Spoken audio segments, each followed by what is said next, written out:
Hey guys, and welcome to Picks and Parlays right here on the Sports Byline Broadcast Network. You can check us out here any weekday, 4 p.m. Eastern or 1 p.m. Pacific, or check us out anywhere on the web, 24/7. We're on Facebook, Twitter, YouTube, and of course, the mothership, picksandparlays.net. That's where we keep all 35 of our expert handicappers armed with the best information to make you money, honey. All right.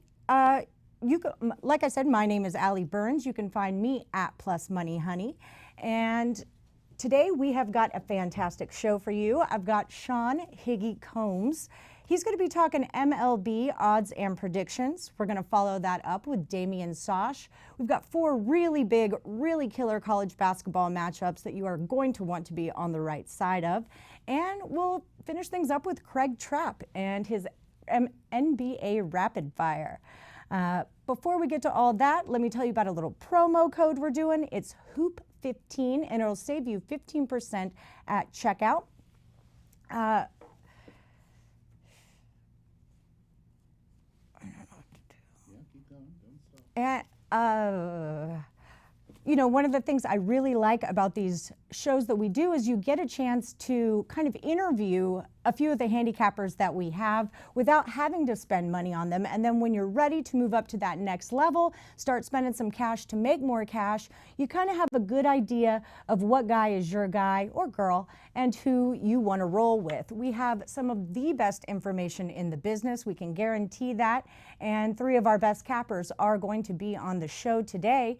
A lot has happened in the baseball offseason, and talking about that is going to be an ongoing thing until spring training begins, because people are moving around so much right now, and it's really important that you know where everyone's going before you start laying down monies on odds and futures. So we're going to get things kicked off in just a moment here. I'll give you a minute. Grab a pen, grab a paper. There's going to be a lot of information for you to absorb right now. And don't forget about that promo code HOOP15 to save yourself 15% at checkout. All right, I will be right back with Sean Higgs, and we'll be talking MLB baseball.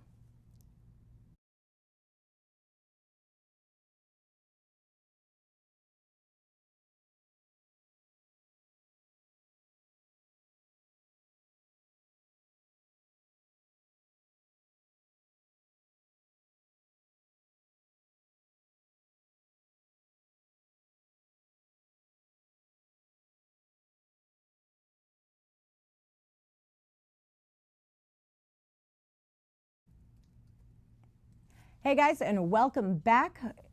As promised, I have Sean Higgs, and we are here to talk MLB predictions and odds. Now, a lot has happened in the offseason, Sean, especially everyone's talking about the Astros. And I know that the fall of the Astros did not just affect them, it affected the Red Sox, it affected the Mets. So talk to me, Sean. What are you thinking? What do we need to know? Well, like that whole Astros first. Hi, Allie. Nice to see you today. Good to see you. First time with you doing the live with you like this, so that's good. Good to meet you. You know, the whole garbage can. It's just crazy. Everything about it. You see these videos all on Twitter, ESPN.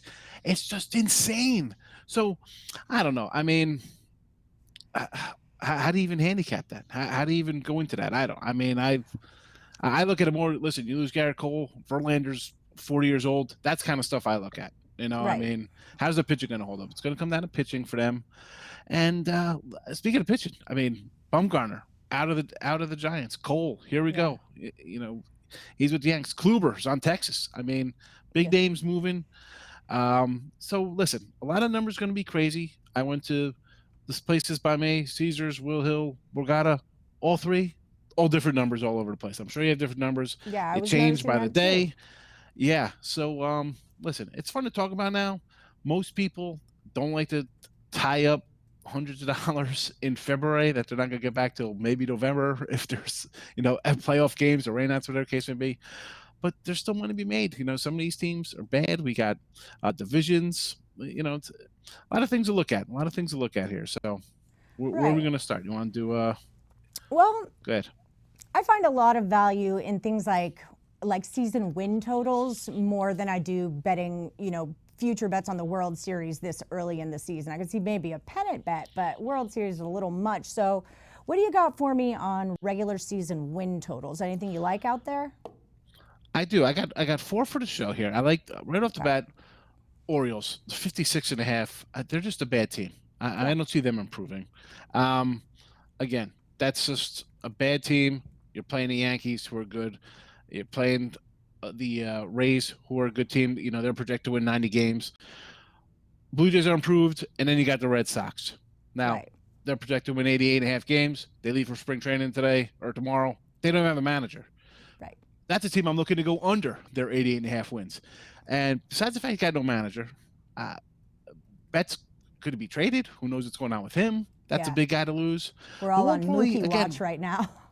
Yeah, but yeah. I mean, they're talking about him going to Padres, maybe the Dodgers. Who knows? Who knows? I mean, it's again, you got a guy's an MVP guy. He's an MVP guy, and he's going to be on the move. Red Sox weren't really that great last year anyway. You know, everyone expected them to be so good last year, and they were kind of pathetic. Pitching. You got Price, you got Sale. A lot of money tied up into these two cats, and they're definitely not coming anywhere near that. I think Sale's pretty much done. I think he's a lot of mileage on that arm. I cashed a ton of money on him last season, fading him last season. Cashed a ton. Right out of the gate, I mean, the guy's laying 3-4 to 1 against Seattle right out of the door, and it was just downhill ever since. Usually he fades late. He was all season. Again, that'll be somebody I look to fade this year too. Him and Price, you know. Couple other unders here. Giants. Again, Bumgarner's gone. This is an old team. Longoria, Brandon Belt, the catcher, Parker, Buster Posey, Samardzija. It's just Cueto. Is Posey gone? Guys are injuries. Just old? He's old. I think. Come on, you're taking. Even if you're not catching. No, I was just making sure you weren't Belt. saying he was gone. Oh no, I'm saying something. no. I meant like just old. I was going to the old angle with Longoria guys. Right. You know, a lot of tread on the tires here. And if he's not catching, then you're taking Belt out of the lineup. So you're losing another decent bat for them. So under 72 there in the Giants. And again, new manager there. You know, what's going on with that team? Right. That outfield, terrible outfield. And the Cubbies here. Maybe people high on the Cubs, 86.5. That's a tough division. I see them. They're second in the current odds-winning division. But in posted wins, they're behind the Cardinals, who are picked third to win a division. Yeah. So numbers all over the place. But again, Lester, Darvish, Katana, Hendrick, Chatwood, these pitchers, all with issues surrounding them for me. So 86.5, big number. You got the Brewers. Cardinals are always a solid organization. They do what they can to win every year. And the Reds made some improvements. We can't, leave the Reds out in the cold. They've improved a little bit. So those are the 4 unders I like for team totals. All right. Just a few minutes left here. Who do you like? Give me some World Series wins that you like. So it's easy. We can talk about, listen, I'm a Yankee fan. I can either say, hey, let's go Yanks, but, I'm going to look at the Tampa Bay, 14-1 to win the AL, 28-1 World Series. I'm going to take these. I'm not even money, plus 2-1. Okay. I'd rather have the Yanks come out slow out of the gate, and then you could pick up, like you were saying. You don't have to lock into these early because the team's down. Next thing you know, they're left for dead, and they come back and win, 18-22, and they're in first place. You get a better odd, like the Nationals, left for dead, win the World Series in May. Right? Nobody thought they'd be there, and again, Nationals. I don't know. They're gonna repeat. You lose Rendon. It's a big bat to lose. I'm liking the Braves, 10-1 to win the World Series. There, 5-1 in the NL. Braves. They're a tough little team. I can't listen. And they were young and they work Dodgers. really well together. Team is the key word there. Yeah, and it's just a talented team. But you're in a tough spot. How are the Nats going to respond? Scherzer, Strauss, Corbin. You got 3 good guys there. 3 good arms. The Mets. I feel bad for my Met friends. I mean, I want them to do good because they're a local team, but holy cow! Now the guy might not buy the team. Now I was reading that just before. Beltran's gone. Yeah, that's right, right? I don't even know who's managing him. But you got DeGrom, you got Thor, you got 2 good pitchers. But again, they're the Mets. Do I expect much out of them? No, I think I expect a little more out of the Phillies. Actually, I see them. They're 3-1 in their division. That won't be shocked to see them battling with the Braves. They had a bad year last year. First year for Bryce, but listen, Girardi in town, that guy can motivate some guys. He knows how to work a clubhouse with big egos. So I expect the Phillies to be improved. Who do you like for, say, the home run title? I'm seeing Trout at plus 850, Pete Alonso 10-1. Do you have any picks in that area? Alonso, Bellinger 10-1. How about we go? I'm going to go a little, I want to say Judge 15-1, but he has a, I don't know about him. How about a little, Josh Donaldson 100%? Is he healthy? Him at 100-1? I'm not sure of. Betts. Sanchez at 100-1. Gary Sanchez, a Sanchez. If he's 100%, that guy was crushing it 2 years ago, and then he got a little banged up, and he's not the same guy. But again, it's easy. First of all, don't throw your money. Giancarlo Stanton 8-1. Do they have a crystal ball that this guy's gonna be healthy? That guy never plays more than 130 games. That's very true. I'm just waiting for the prop again. They put it out when he first came. Him and Judge hit 100 homers. I think they hit like 40 between them. I mean, come on. Right. But it's tough. I mean, I was thinking I don't want to give out an easy like a lot 20 of to 1. times. How about Nolan Arondo 20-1? Orlando for the 20-1's a nice little number. I don't give out a short number. 20 number is a decent number. That's true. Colorado, big bad. He could hit 40. Yeah. So we'll give Nolan 20-1 here. I got him at the Will Hill down at Monmouth Park on the sheet. Yeah, I was kind of thinking of it, I've been in-gaming a lot. Like, I don't take the opening dog number. I'll wait a few minutes and then into the game and then get them at a bigger number. Is it that way to go with the World Series bets, you think, kind of in-season play them?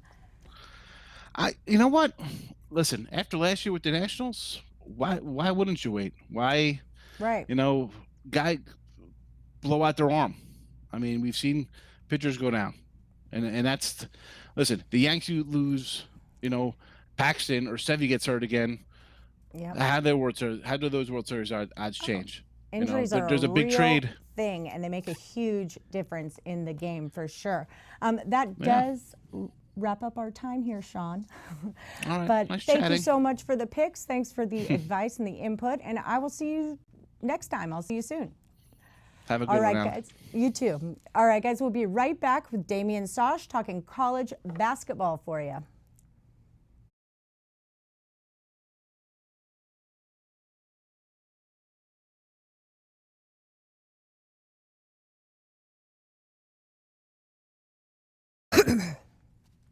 Hey guys, and welcome back. I'm Allie Burns. You can find me on Twitter at @PlusMoneyHoney. I've got one of our newest handicappers with us today. It's Damian Sosh. I was checking him out at picksandparlays.net, where they rank all of our handicappers and how well they're doing. You, sir, are ranked like number 5. You're crushing it. And if you guys have been taking his picks in the past 7 days, I think you're up about $600 right now. So, hey, Damian, how's it going? Hi, thank you. Things are going pretty well. The new year's off to a good start. Looking to keep it going, obviously. Yeah, that's all we can hope for, right? Well, we've got 4 great college basketball matchups. These are big ones. These are ones I'm going to watch regardless of if I have money on them. But of course, I'm going to have money on them. So help me out with that. I'm going to take you first. We're going to do the Big East, all right? Villanova at Butler. Both of these teams are coming off a loss, but they're both ranked. Villanova's 10 in the country. Butler's 19 in the country. Villanova's 2 in the Big East. Butler is 5 in the Big East. Villanova's coming off a really embarrassing loss to Creighton at home. Butler only a 4-point loss to Providence. I'm showing Butler -2 and the total at 135.5. What do you think about this one?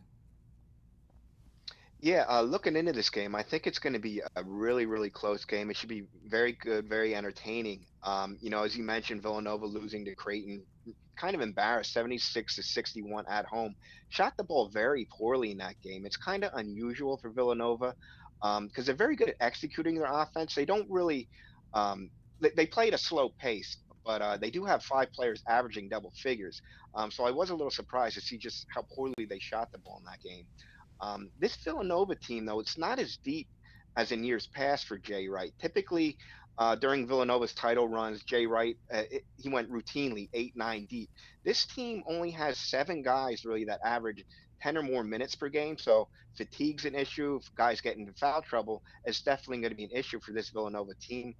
Butler, you mentioned, lost Providence 65-61. They don't want to lose two in a row at home. They're a veteran team. They start three juniors and two seniors. However, there is a big injury right now for Butler. It's looking like Aaron Thompson, he's missed the three previous games due to injury, a wrist injury. Actually suffered in the Villanova game the first time they played. It's looking like he's day to day, but it's looking like he's not going to be able to go for Butler. And he only averages 7 points a game, but he's the point guard. Everything goes through him. He gets the team into their offense. He gets the offense flowing. Without him, Villanova's going to be able to focus more, shutting down guys like Kamar Baldwin. Then Creighton's 3-point shooters like Jordan Tucker. I'm sorry, Butler's 3-point shooters like Jordan Tucker, Sean McDermott. Villanova won this first meeting 76-61. I don't see either team really scoring a lot of points in this game. As I mentioned, Villanova plays at that slow pace. Butler looking like without a starting point guard. I actually like the under as my play in this basketball game. All right, under 131.5. Yeah, you got to win those home games. You really got to win those home games in conference. So we'll see what happens there. It's going to be a good matchup. All right, we're going to move over to the Big 12. All right, we're going to do Iowa State. They're 9-12 against West Virginia. West Virginia is on my radar for sure. They're 17-4, number 3 in all the land, number 13 in all the land, and number 3 in the Big 12. Iowa State is in the bottom 3 of the Big 12. They've been miserable, and they're 0-6 on the road. West Virginia has lost 2 of their last 5, but they are coming off a 66-57 revenge win at home against Kansas State. I'm showing West Virginia -11, the total at 145. One thing I will say is Iowa State played Auburn, Baylor, and Texas Tech, 3 really tough teams. Is 11 points too much in this situation? Looking into this game, I actually like West Virginia laying that number. Okay. Iowa State, they've lost 3 in a row. They're just 2-6 in conference. They do have one of the better players in the country in sophomore Tyrese Halliburton. He's as a projected NBA lottery pick. The kid averages over 15 points per game, and he shoots the ball well on the road as well. He shoots about 44% on the road, so he's a very nice player. The problem is he's kind of, with Iowa State, their offense as a whole actually is pretty good. They average 75 points per game. Their defense is the issue. They give up 70 points per game in conference. West Virginia, obviously, as we mentioned, ranked number 13 in the country. This West Virginia team, it kind of reminds me of the old Bob Huggins Cincinnati teams. They're big, they're physical, they're tough. They'll really come after you. And I see that in this West Virginia team. They're a team that gets it done on both ends of the floor. Defensively, they're holding opponents to just 59 points per game and 35% shooting from the floor. At home on offense, they're averaging, that's very good. Offensively at home, averaging 77 points per game while shooting 45% from the floor. So they really like their home court. And I don't see them really having any trouble scoring against this Iowa State defense. I mentioned earlier about Iowa State putting up 75 points per game as an offense. But when you look a little bit closer into the numbers, the teams that you mentioned earlier that they played, games against Baylor, Texas Tech, Kansas, they only average 57 points per game against those teams. They're all in the upper echelon. They all rank in the top 4 defensively in the Big 12. West Virginia ranks number 2 defensively in the Big 12. So I see them really being able to limit Iowa State on the offense. And like I said, West Virginia shouldn't have any trouble scoring against this Iowa State team when they have the basketball. All right. Okay, let's move over to the ACC. This is a really lopsided matchup. We've got Wake Forest, the Demon Deacons. They are 10-11 for the season and dead last in the ACC. That's a big hill to climb. They are coming off a win against Clemson. It's a bit of an unexpected win, but in their last 5, they have not been playing the toughest of schedules. Well, here it comes, your big test. You get to play Louisville, and they're number 1 in the ACC. They're number 5 in the country. They're on an 8-game winning streak. Most recently beat NC State at NC State by 20 points. They're 12-1 at home, 10-1 in conference. I'm showing Louisville -15. The total started at 140.5, but now it's at 142. Is this a play on the total, or you like the side? Yeah, the total's rising in this one, but I actually it's a big number, but I like Louisville laying the points in this one. As you mentioned, Louisville's ranked number 5 in the country, 19-3, 10-1 in the ACC, first place in the ACC. Wake Forest coming off just 3-8 in conference, coming off a rare win, as you mentioned, against Clemson, a 56-44 score. So I'm sure that game was very exciting. But Clemson I was couldn't on make the a edge shot. of my They seat. Clemson Exactly. I'm sure everybody was. Clemson, they couldn't make a shot in that game. And Wake Forest is the type of team that they're going to let you shoot it from deep. If they do that, if they have that same philosophy against Louisville, they're going to get killed. Louisville, they're sixth in the nation, 3-point field goal percentage, better shooters. Ryan McMahon, Jordan Nwora, and Darius Perry, they all shoot over 40% from beyond the arc. So if if Wake Forest is going to stick that philosophy, I think Louisville really lights them up. There's been one knock on Louisville is that they don't turn their opponents over enough. However, they've been starting to add more pressure in recent games, and we are starting to see more turnovers that they're forcing. And Wake Forest, there's only been 2 games all season where they haven't had 10 or more turnovers. They're the very prone team. I just think it's a bad matchup for Wake Forest, and I like Louisville. Even though it is a big number, I like them laying this number at home. It's that kind of conference, you're in or you're out, but if you want to be in, you better come to play. Right. Okay, so yeah, that's just it. All right, so the last one I've got for you, it's a Big Ten matchup. I don't know how I feel about this one because both of these teams have impressed me and both of them have kind of unimpressed me at times. I'm talking about Wisconsin and Minnesota, the Golden Gophers. So Wisconsin is 13-9. They're 7th in the Big Ten, 3-5 on the road, and they're coming off a 1-point win at Michigan State. I actually in-played that and got Michigan State plus 8.5. Thanks. They were up. Wisconsin was up on Michigan State 43-27 at the half as 5.5-point dogs. Now they're rolling into Minnesota. My thing with the Gophers all season is I don't really care about them on the road, but when they're at home, I do pay attention. They're 11-10. They're 10th in the Big Ten. That's a lot of tens. But they are 9-2 at home, and that's what I'm talking about. They're coming off back-to-back losses. The last one was by 8 to Illinois. And that's a very good Illinois team, by the way.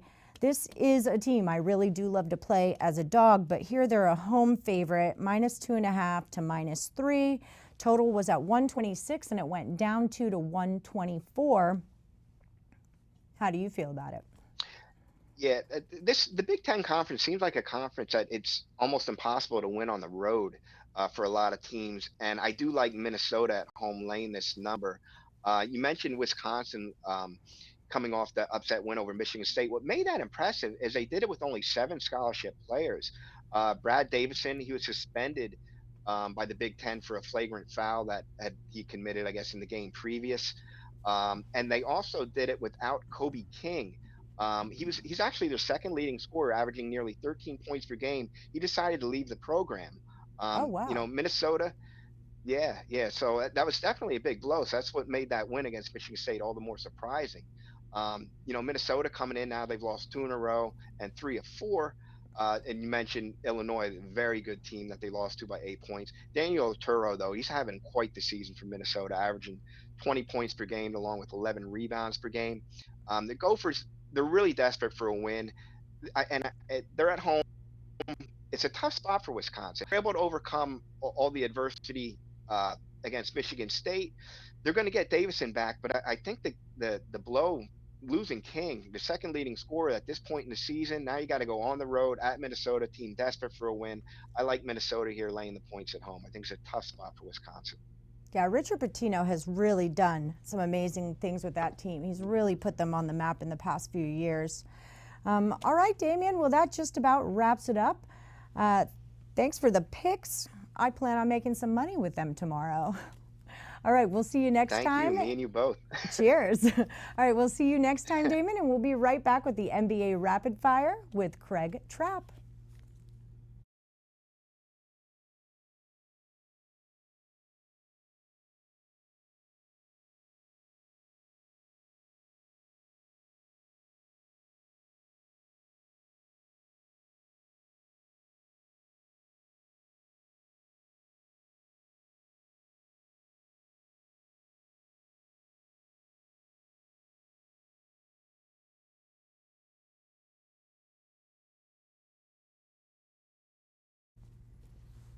Hi, and welcome back to Picks and Parlays. It's time for that NBA Rapid Fire I've been promising you.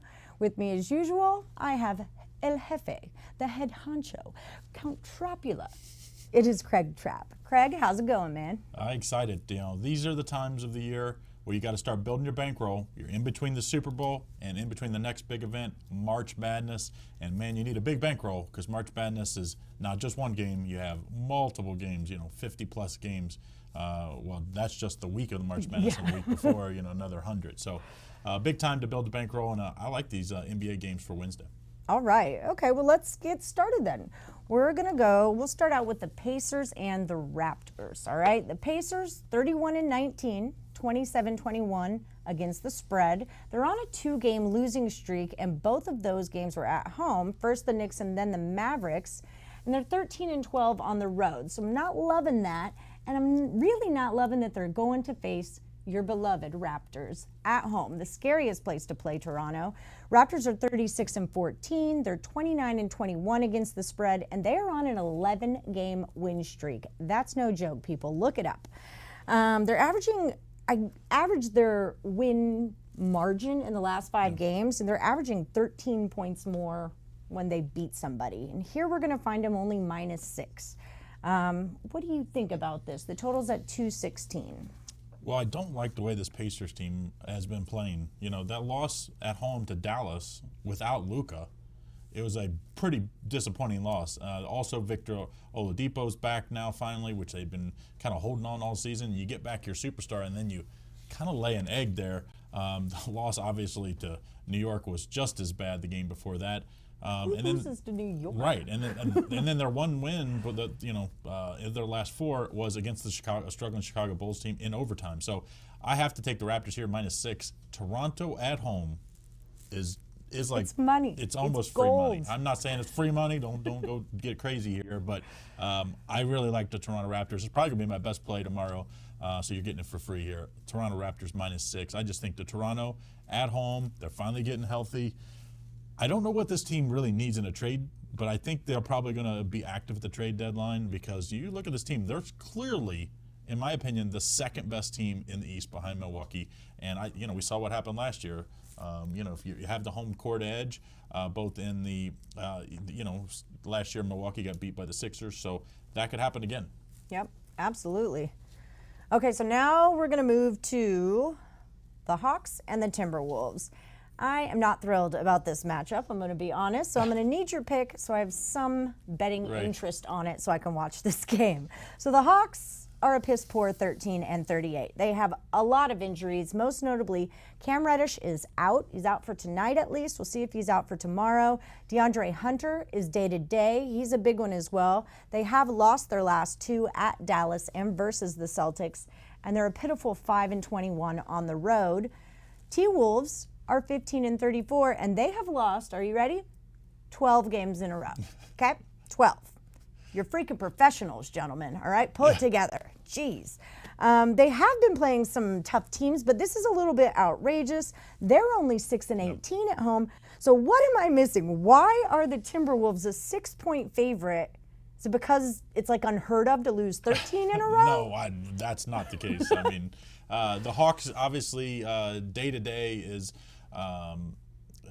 Reddish being out, and then who are we looking here is day-to-day. Trae Young, Trae Young's day-to-day. That's the big thing. Trae Young, of course, is going to be starting in the All-Star game.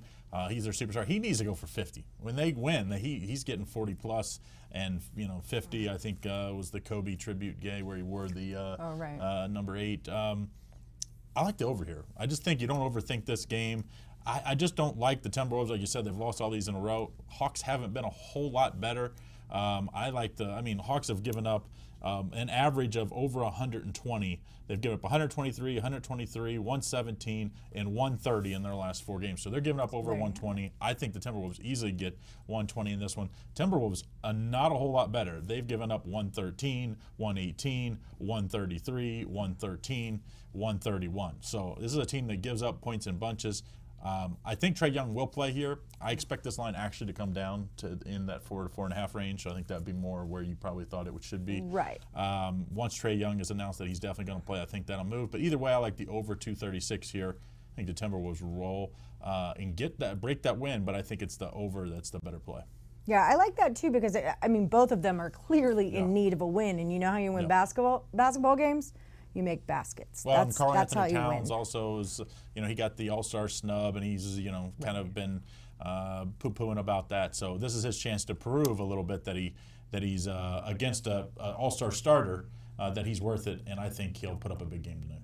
All right, well, we shall see. Also, this is, don't forget about the Timberwolves. D'Angelo Russell, of course, they've been linked to him for even in the offseason before he went to Golden State, but now it sounds like they're active again trying to get this done before the trade deadline. It sounds like it's going to have to be a 3 or 4 team trade because Golden State doesn't really want back any of their players. They want back some draft picks and to get some relief on the salary cap, so I expect that to potentially happen. So Timberwolves maybe have some help coming. All right, well, they certainly need it. Yeah.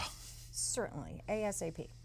Okay, so let's move right along to Memphis and Dallas. Memphis 25-25. Andre Iguodala is listed as day-to-day. I'm not sure if you have an update on that. They've won 4 of their last 5. They're 10-12 on the road.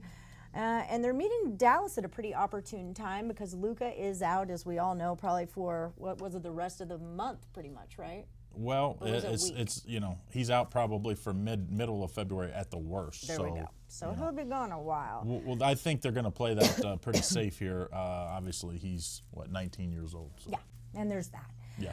So despite not having Luka, Dallas, they're 31-19. They have won their last 2 games. They're coming off a 112-103 road win in Indiana. We were just talking about that. And they're coming back home, or they have a 14-12 record. They like to play there. I'm seeing them start at -5 down to -4.5, and the total's at 229.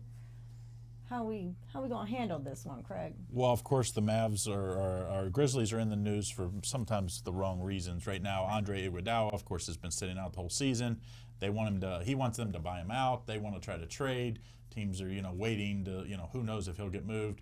Of course, Dylan Brooks came out and kind of, called out Andre Iguodala like we can't wait till you get traded so that we can go after, play against you and show you up, which I thought was a little classless because Andre Iguodala is a true professional, and you're a young player. Him and Morant then called out Steph Curry, so wrong reasons to be in the news sometimes of these young players. But I do like the way this Grizzlies teams play. They play a lot of up-tempo games. The Mavs team, obviously, we already talked about it, played that big win at Indiana last time out. I like this over as well. I know it's high, 229.5. You don't have Luka. It sounds like Curry, the other Curry, not Steph Curry, but the one that went to Duke, not Davidson. Right. Is Seth Curry is questionable. Sounds like he'll probably play, so that would help. I think this is going to be a really high-scoring game. I don't know how they stay in front of Morant. Without Luka. Without Curry, they just are going to be decimated. I think the Grizzlies could win this outright, but I think the better play is the over 229. If you're going to tell me I had to pick a side, I'm going to take the Grizzlies plus 4.5. I like the plus points there as well, although it is worth noting that Dallas is only a half a game behind the Rockets in the Southwest, so they are kind of, they've got to keep up there even without their guys, so I just think they will be playing hard. Anytime you get over, like the first couple times you don't have your superstar, you can get up. Right. And you, especially on the road, sometimes you really pull it together as a team. Right. And then you come back home. It's against a Grizzlies team that's young and upcoming, not nearly as as good as the Pacers. It's easy to have that let down. Yeah, because fatigue is going to set in too. As a team, you've all got to contribute and pick up that lost weight, and that weight gets heavy after a certain amount of games. But I do like this Mavs team. I really like this Mavs team. I think this team will probably be active for I don't say cheap, but inexpensive help on the bench, and they could use it right now, to be honest. Yeah, indeed. Yep. Okay, so we're going to do the Miami Heat at the LA Clippers. Miami 34-15. Justice Winslow's still out with a back injury. They're embarking on a 6-game road trip. This is game 1. They are 12-12 on the road as of now. They're at the top of the Southeast Division. They're ahead by 12.5 games. They won their last 2. 137 to 106 against the 76ers. So that was impressive. And they're going to face the Clippers, who are 35 and 15. Everyone's healthy on that team. They're 8 and 2 in their last 10. They've also won their last 2 against the T-Wolves and the Spurs. They've been at home for a while. This is going to be their 4th home game, as a matter of fact. 21 and 5 at home is their record. Showing LA at -6.5 and the total's at 223. Lay it on me. Yeah, you know, I really like this Heat team. I mean, speaking of the Sixers, you have all season. Speaking of the Sixers, I mean, the effort that they've been showing, especially against this Heat team, their last 2 games. I mean, it's pitiful when you have the talent that the Sixers do that they don't play like this Heat team. Right. They're missing Jimmy Butler. Of course, Jimmy Butler was on the Sixers last year. He has that bulldog mentality that, you know, he was a late draft pick, you know, had to always prove it, and now he's turned into not just a great defender, now he's a great leader, great offensive player.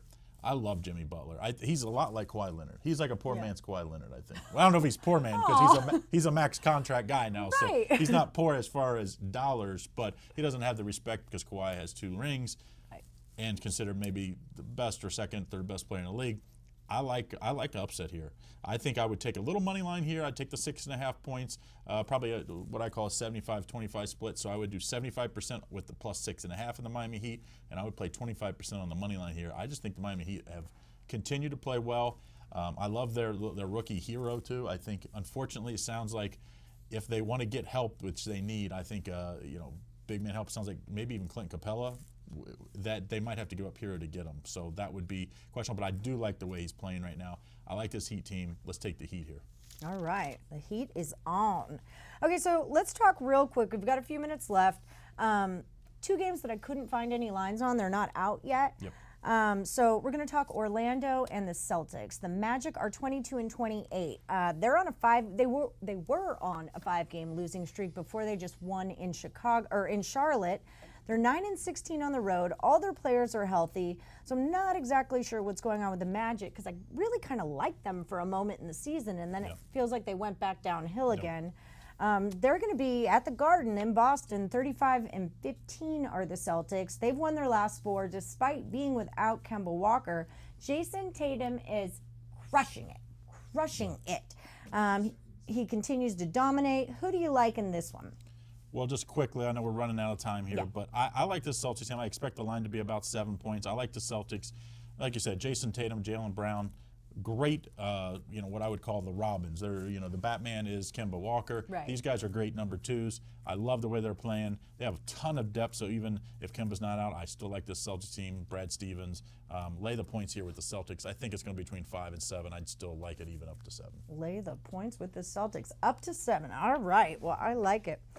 Okay, guys, that was it for free picks from your NBA Rapid Fire and from Craig Trapp. Check him out at picksandparlays.net and sit tight. I'll be back in just a minute with all the picks that we've gone from all of our handicappers, from all the handicappers throughout the entire show. So take a minute, grab a pen and paper, and we will be right back to refresh your memory on all these free picks we've provided you with today.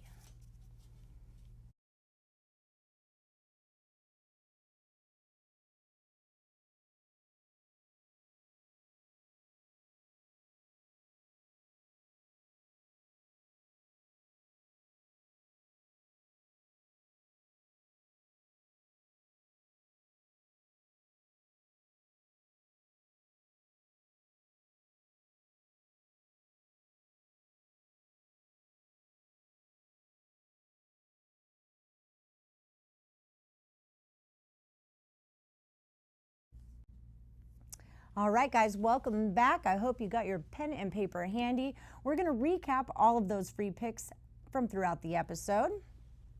Okay, so in our MLB segment with Sean Higgs, he's saying for some season win totals, we got some unders for you. Take the Orioles under 56.5 wins. Take the Red Sox under 88.5 wins. The San Francisco Giants under 72 wins. And the Chicago Cubs under 86.5 wins. Now we're going to also look taking for the AL pennant, Tampa Bay at 14-1, and for the NL pennant, my beloved Atlanta Braves at 5-1. and is picked to win the whole dang thing. World Series winners take the Dodgers at 6-1. Up next, we had Damian the Omen Sosh with some college basketball picks. He says at Villanova and Butler, take the under 130.5. Iowa State, West Virginia, take West Virginia minus the 12. At Wake Forest and Louisville, let's get on Louisville minus the 16. Wisconsin and Minnesota, lay the 3.5 with the Golden Gophers. All right, and then up next, we had Craig Trapp with our NBA Rapid Fire. Craig says to take his beloved Toronto Raptors minus 6 at home. Take the over in the Atlanta Hawks Timberwolves game over 236. And take the over in Memphis at Dallas 229.5. Thank you guys so much for joining us here at Picks and Parlays. And don't forget to use that promo code HOOP15. It'll save you 15% at checkout. We're here every Monday through Friday, 4 p.m. Eastern, 1 p.m. Pacific, so don't forget to check us out. And if you're watching on YouTube, hit like and subscribe so you can be notified anytime we post a new video. Thanks so much for joining us. I'm Allie Burns. This was Picks and Parlays. Bet, win, repeat.